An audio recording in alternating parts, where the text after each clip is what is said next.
Welcome to Sci-Fi Stories.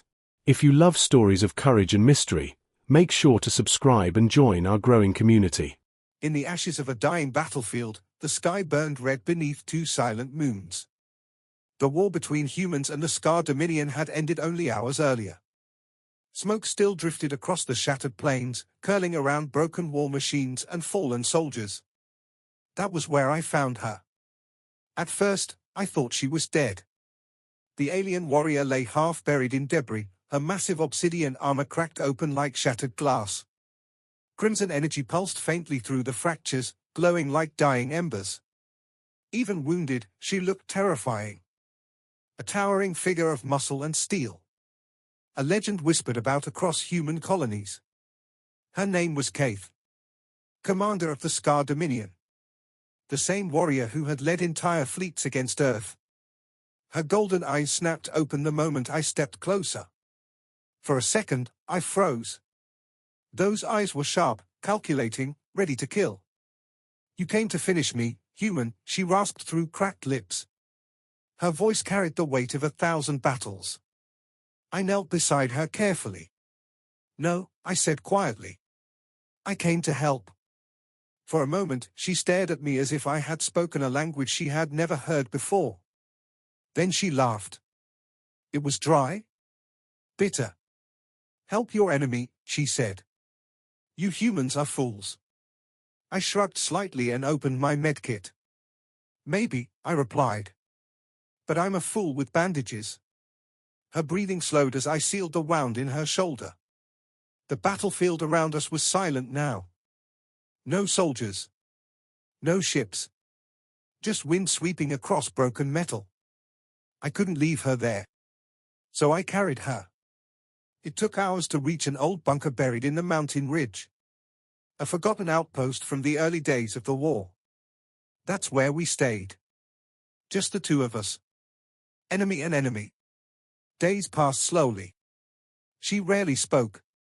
She watched me constantly, like a predator studying prey. Yet she never tried to kill me. I gave her food. Shared my water. Even handed over my last thermal blanket when the nights grew cold. Still, she said nothing. Until the fifth sunrise. The bunker was quiet except for the crackle of a small fire.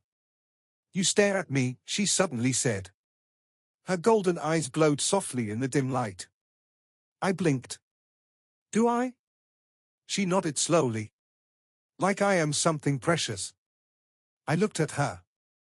At the cracks in her armor. The exhaustion in her face. "You are," I said simply. She went completely still. For a long time, she said nothing. Then her voice dropped to a low whisper. "I am Kaith of the Scar Dominion. I have burned cities. I have destroyed armies." "I know," I replied. Her gaze sharpened. "Then why do you call me beautiful?" That question caught me off guard. But the answer felt simple. "Because you are." Her fingers tightened around the handle of her blade. "You haven't seen what lies beneath the armor," she said quietly. "Then show me." The next evening, she did. When I returned to the bunker, she stood beside the fire in silence. Slowly, deliberately, she removed her armor. The heavy gauntlets fell first. Then the shoulder plates. Then the massive chest piece that had protected her through countless battles. Finally, the helmet came free. Her hair spilled out in a cascade of midnight black. Beneath the armor, her skin was not flawless. It was marked. Scars crossed her arms. Old wounds traced faint glowing lines beneath her violet skin. Proof of war. Proof of survival. She stood there silently, bracing herself. Waiting for disgust. Waiting for fear. Instead, I stepped closer. "Still beautiful," I said softly. Her eyes widened. "You lie?" "No." The firelight flickered across the scars on her arms. "Those aren't marks of failure," I continued. "They are proof you survived." She stared at her hands as if seeing them for the first time.